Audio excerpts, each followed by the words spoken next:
प्यारे बच्चों, welcome to my YouTube channel Success Zone Education. दोस्तों, इस वीडियो में हम गणित पेपर का मॉडल क्वेश्चन हम जो इंटरनेट पर जारी किया गया है बिहार विद्यालय परीक्षा समिति की तरफ से कि दूसरा सेट हम बना रहे हैं। इससे पहले हम पहला सेट का टोटल 1 से लेकर 100 तक ऑब्जेक्टिव क्वेश्चन का सोल्यूशन कर चुके हैं। तो ये दूसरा मॉडल पेपर है। इस किताब में जो ये छपा है इसमें टोटल 2 सेट है मैथ का और बाकी इसी तरह से और भी सब्जेक्ट का। तो चलिए हम दूसरे सेट में से ऑब्जेक्टिव क्वेश्चन को हम बनाते हैं। क्वेश्चन है पहला, P बटा Q, जहां P Q पूर्णांक है और Q नॉट इक्वल टू 0 है के रूप में 0.11 के ऊपर में रेकरिंग है को लिखा जा सकता है। 41/100, 41/99, 41/90, 41/9। दोस्तों, ये क्वेश्चन का आंसर गलत है क्योंकि यहाँ पर 0.11 पर रेकरिंग है, तो यहाँ पर 41 कैसे आ सकता है। इसका वैल्यू आएगा 11/99। इसका जो वैल्यू होगा वो 11/99 मतलब 1/9। तो इसमें से ऑप्शन नहीं दिया हुआ है। तो चलिए इसको आगे बढ़ते हैं। दोस्तों, टोटल 100 क्वेश्चन जो है ऑब्जेक्टिव दिया हुआ है, उसमें से 85 को क्वेश्चन आपको चुनना है, उसी को टिक मारना है। 85 को आपका जो है सिलेक्ट किया जाएगा, 50 को ही क्वेश्चन को देखा जाएगा कि आपने 50 क्वेश्चन सही बनाया है कि नहीं। चलिए अगला क्वेश्चन देखते हैं। निम्नलिखित में कौन अपरिमेय संख्या है? इसका वर्गमूल का वैल्यू पूर्णांक में नहीं है, तो इसका जो वैल्यू होता है वो 3 पूर्णांक में है, इसका वैल्यू 4 पूर्णांक में है, इसका ये वैल्यू 5 पूर्णांक में है, ये पूर्णांक में नहीं, तो ऑप्शन बी सही है। बहुपद 6x - 21 का शून्यक है। इसका शून्यक निकालने के लिए क्या करते हैं, इसका इतना बराबर 0 कर देते हैं। 6x बराबर 21, x बराबर हो गया 21/6, 3 से काट देंगे तो 3 से 23, 3 दूनी 6, 7/2। ऑप्शन ए सही है। बहुपद x² - 10x + 25 का घात है, या जिससे बहुपद में चर x पर जो महत्तम घात होगा वही घात उस बहुपद का घात कहलाएगा। तो इसमें चर x पर महत्तम घात 2 है, तो इस बहुपद का घात 2 हुआ। Option B. निम्नलिखित में कौन द्विघात समीकरण है? द्विघात समीकरण यानी कि इस समीकरण में x का महत्तम घात 2 हो रहा है, तो ये तो बहुपद है ही नहीं है, तो ये द्विघात समीकरण भी नहीं होगा क्योंकि x जो है रूट के अंदर में है, तो ये बहुपद नहीं है, तो ये नहीं होगा। यहाँ देखते हैं x पर महत्तम घात 3 होने पर x + 1 का होल स्क्वायर जब तोड़ेंगे तो x² + 2x + 1 हो जाएगा। तो x² वाला इधर, इसको करेंगे x² + 2x + 1 बराबर इधर है 2x - 2। तो मतलब x वाला तो कट जाएगा लेकिन x² वाला रह जाएगा। सो ऑप्शन सी ही सही है, यही द्विघात समीकरण है।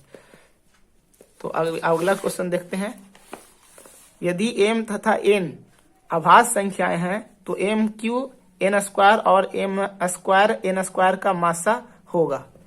तो इसमें देखिए मासा पूछ रहा है, m³ n² और m² n² में मासा, ये दोनों में उभयनिष्ठ क्या है?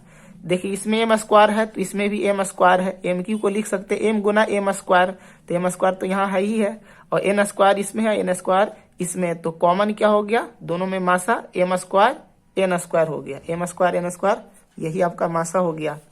अगला क्वेश्चन, यदि a और 18 का लासा 38 तथा a और 18 का मासा 2 है तो a का वैल्यू क्या हो गया? कि दो संख्याओं का लासा और मासा का गुणनफल होता है पहली संख्या गुने दूसरी संख्या। तो लासा दिया हुआ 38, लासा गुने मासा कर रहे हैं, मासा दिया हुआ 2, तो लासा गुने मासा बराबर पहली संख्या गुने दूसरी संख्या। पहली संख्या a अगर है, यहाँ पर दूसरी संख्या 18, तो यहाँ पर से काट सकते हैं।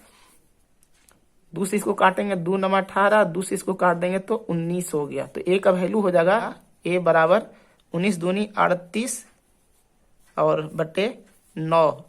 तो ये इसका वैल्यू जो होगा 9 चौके 36, 4 से कुछ ज्यादा होगा, तो 4 से कुछ ज्यादा ऑप्शन ए 3, 4, 2, 1 ऐसे दे रहा है, तो ऑप्शन बी ही सही है।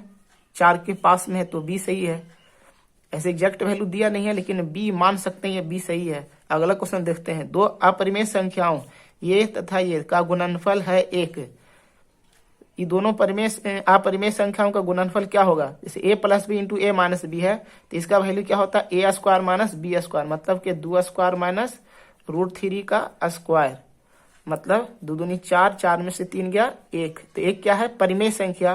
तो परिमेय संख्या है हाँ है, अपरिमेय, एक अपरिमेय संख्या नहीं है, एक क्या है, पूर्णांक है, प्राकृतिक संख्या है। तो ऑप्शन सिर्फ ए सही होगा, बी नहीं हो रहा तो सिर्फ ए ही सही हुआ। अगर बी वाला भी होता कोई, अगर दूसरा ऑप्शन होता कि प्राकृतिक संख्या यहाँ पर लिखा होता तो ऑप्शन सी वाला मार देते। तो यहाँ पर तो अपरिमेय है, तो यहाँ ये बी नहीं होगा, सो ऑप्शन ए सही है।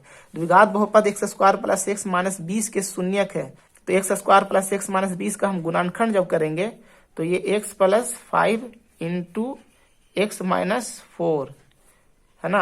यहाँ पर प्लस एक्स है तो एगो प्लस 5x एगो माइनस 4x करेंगे तो प्लस एक्स हो जाएगा, माइनस 5 के 20। तो इसका वैल्यू, इसको शून्य निकालने के लिए इतना बड़ा जीरो कर देंगे, प्रत्येक के गुणनखंड को हम जीरो करेंगे, यानी x प्लस 5 बराबर 0 और x माइनस 4 बराबर 0। जब x प्लस 5 बराबर 0 होगा तो x बराबर माइनस 5 और x बराबर 4, माइनस 5 और 4, ऑप्शन सी सही है। यदि किसी द्विघात बहुपद px बराबर 2x square plus 5x minus 12 के शून्यक अल्फा बीटा हो तो अल्फा प्लस बीटा का मान होगा, अल्फा प्लस बीटा बराबर क्या होता है, माइनस बी बटा ए, माइनस बी बटा ए, मतलब बी का वैल्यू क्या है 5, तो माइनस बी करेंगे तो माइनस 5 हो गया, और ए है 2, माइनस 5 बटा 2, ऑप्शन बी हो गया सही। यदि अल्फा बीटा बहुपद इतना के शून्यक है तो 1 बटा अल्फा प्लस 1 बटा बीटा का मान क्या होगा। इसका वैल्यू तो अल्फा 1 बटा अल्फा प्लस 1 बटा बीटा का वैल्यू, जो इसका एलसीएम ले लेंगे, अल्फा बीटा नीचे में हो गया और ऊपर में हो गया अल्फा प्लस बीटा। अब यहाँ से सिंपली वैल्यू हम निकाल सकते हैं, बराबर अल्फा इंटू बीटा का वैल्यू होता है सी बटा ए। सी यहाँ पर क्या है, अचर पद 1, नीचे में अल्फा इंटू बीटा के बारे में सी बटा ए होता है, तो 1 बटा 1 बराबर 1 हो गया, और अल्फा प्लस बीटा का मान होता है माइनस बी बटा ए, मतलब कि माइनस 4 बटे 1 मतलब माइनस 4, तो माइनस 4 बटा 1 हो जाएगा, माइनस 4, ऑप्शन सी सही हो गया। यदि द्विघात समीकरण के x square plus 6x plus 9 के बराबर 0 के मूलों का योग और गुणनफल समान हो तो के का मान है। यहाँ पर बहुत इंपॉर्टेंट क्वेश्चन है, इसके मूलों का योगफल मतलब अल्फा प्लस बीटा और इसका गुणनफल समान है, यानी अल्फा प्लस बीटा बराबर है अल्फा इंटू बीटा, इसका वैल्यू समान दे रहा है। अल्फा प्लस बीटा का मान क्या होता है, माइनस बी बटा ए, मतलब माइनस 6 बटा के, है ना, बराबर अल्फा इंटू बीटा होता है सी बटा ए, सी क्या है 9 के बटा ए में आपका है के, तो के से के तो कट जाएगा, इधर हो गया आपका 9, इधर माइनस 6 के बराबर 9, इसीलिए के बराबर क्या होगा, माइनस 6 बटा 9, माइनस 6 बटा 9, 9 इधर आकर के डिवाइड हो जाएगा, तो 3 से इसको काट देंगे, 3 दूनी 6 और 3 तिया 9, माइनस 2 बटा 3 ऑप्शन दे रहा है, बी सही है। यहाँ पर देखिए अगला क्वेश्चन, यदि x बराबर 1 दोनों समीकरणों x square plus x plus a बराबर 0 और b x square plus b x plus 3 बराबर 0 के मूल हो तो ए बी बराबर क्या होगा। जब x बराबर 1 इस दोनों समीकरण का एक मूल है तो x बराबर 1 पुट कर देंगे तो इस समीकरण यहाँ से a निकल जाएगा, यहाँ पर x बराबर 1 पुट कर देंगे तो यहाँ से b निकल जाएगा, फिर a गुना b गुना कर देंगे तो यहाँ पर x का मान 1 पुट कर दिए, 1 प्लस a बराबर 0। अब यहाँ पर इसमें भी 1 b प्लस 3 बराबर 0, यहाँ से हो गया a बराबर -2 और यहाँ पर 2b प्लस 3 बराबर 0, 2b प्लस 3 बराबर 0, यहाँ से b बराबर हो गया -3 बटा 2।